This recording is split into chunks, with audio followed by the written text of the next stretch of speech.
This is an electric bike pump. It's designed to pump out your tyres really fast, while also being small enough to fit inside of a jersey pocket or inside of your saddlebag. I've had this one since about February, and I've waited this long to review it until I actually had a chance to use it out on the road.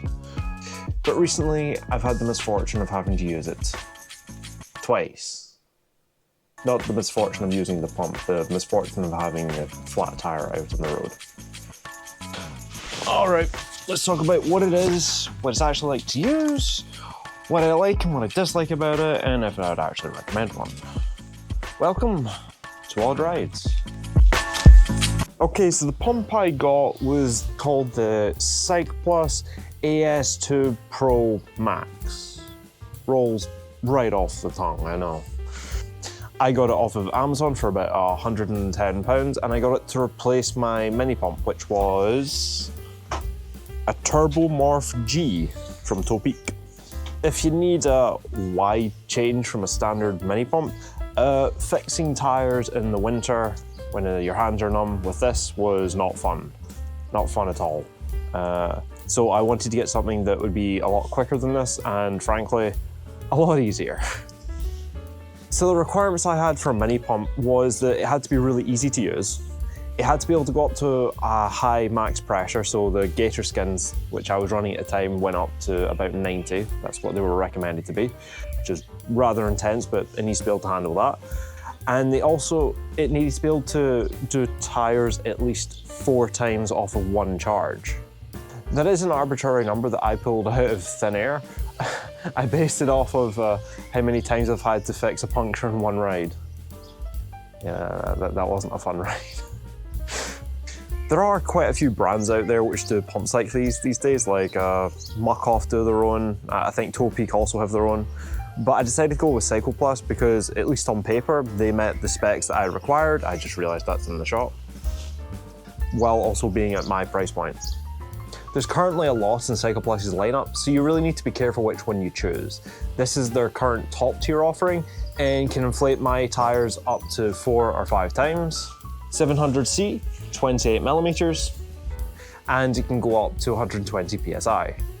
That's plenty, I only use 80. But it is the biggest and the heaviest of their entire lineup. Okay, but what is it actually like to use? Well, admittedly, most of these last few months, it has just stayed inside my cycle bag, not being used, exactly like this, encased in its rubber sleeve inside of this plastic bag. The first use case of this was actually with an older gentleman at the side of the road who had got a puncture in his rear tyre. I fumbled to get the device out, and then I immediately struggled to actually turn it on, which took several attempts. Now, the rubber sleeve on here is to protect your hands from the heat this thing generates, and there are markings on it, it's just they're not very clear under most lighting conditions to which button's which. So it did take me a few attempts to actually turn the device on. You have to press and hold the right button. Oh, I pressed the right one. Once I'd got it on, I set it to the right PSI the guy wanted, which I think was about 80. Put it over the valve, and then turned it on. It does auto stop whenever it reaches the correct PSI. Not bad at all, even if his tyre did deflate before he got another 100 meters. He had an e-bike, and it required a special tool to take the actual rear wheel off. So we couldn't actually fix the puncture because neither of us had the special tool. E-bike things, am I right? The second puncture I actually dealt with was my own. I did manage to fix the tyre this time because I could get the wheel off. However, it was a bit of a faff trying to get a small amount of pressure into the tube when I was putting it into the tyre. You know, that's a small hack. Inflate your tube slightly so it fits into the tyre so you don't pinch it when you're putting the rest of the bead on of the tyre. You have to turn this on and off really quickly, and it doesn't seem to like it very much. It's just a point to think about, really. So all good, right? Well, yes and no. So there's a few obvious drawbacks with a device like this. Like, you can only pump up your tires so long as you've got a charge in it. And given that it's got a battery, even if you're not using it, you're gonna have to stick this on charge every once in a while, maybe every month or so, to make sure that it's still got a full battery. But there's also some less obvious flaws with this, like how it is actually not waterproof at all.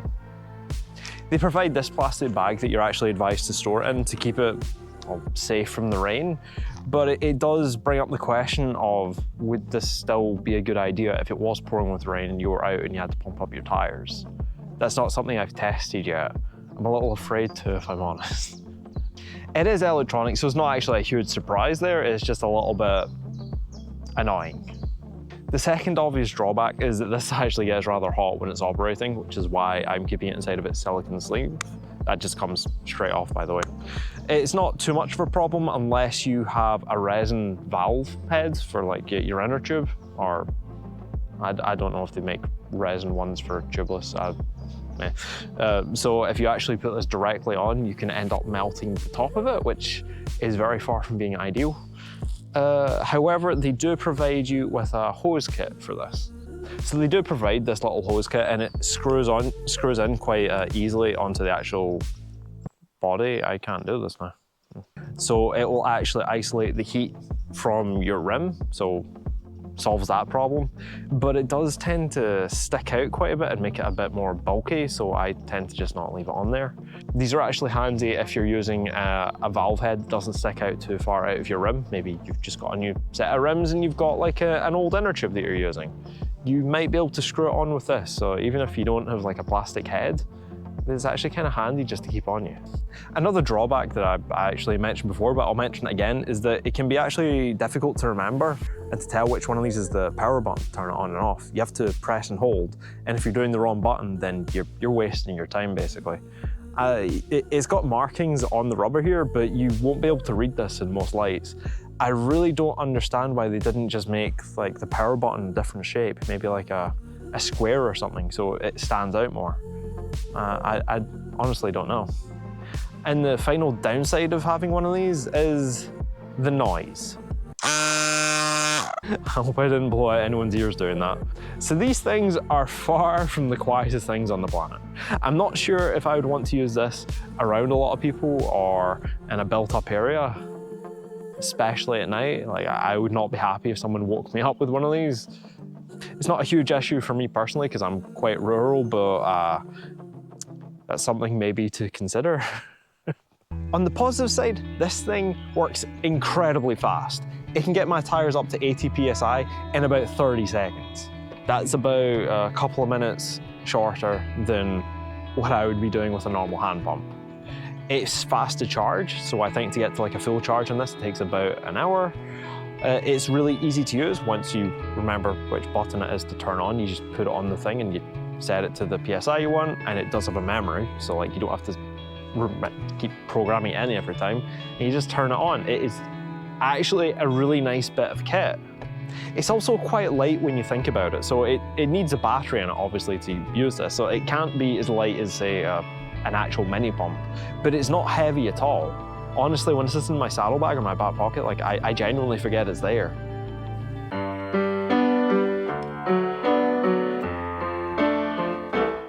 So when I get down to brass tacks, would I recommend this? I actually think I do, with a few caveats. So the first one is to remember that this is actually quite loud, so I don't think it should replace every pump that you have. So if you're inside of a flat, an apartment, your garage is next to your neighbours, this is something that would likely annoy them if you kept using it. It's also being battery powered means that you have to recharge it. So say if you're just topping up your tires every morning before you go out on a commute, I'm not sure I would recommend it with one of these because like you could drain it without realising it pretty quickly. I do think this shines for going out on day rides or maybe even 2-day rides, but I would also caution about going on multi-day rides, so like 3, 4, 5 and upwards, because it's another thing you would have to remember to keep charged. And if you're doing something like bike packing, then well, Personally, I would want to think about charging my light or my GPS rather than my my bike pump. But again, that might be a me problem. There's plenty of campsites which do have power outlets, and this does use a USB-C port, so same as your phones, it might not be actually a problem. So my last caveat on this is that I don't know how long these things are actually built to last. I don't know how long it'll take to actually wear out, and I don't know if there's even a repair program with them. So I'm a little bit hesitant on that, because if you watch my bike light video, then you might know that one of the reasons why I went for that light is because it is repairable. I don't like just throwing away tech or anything really, just because it's a little bit broken. So that is kind of a down point for me. Like, it's something I want to look into.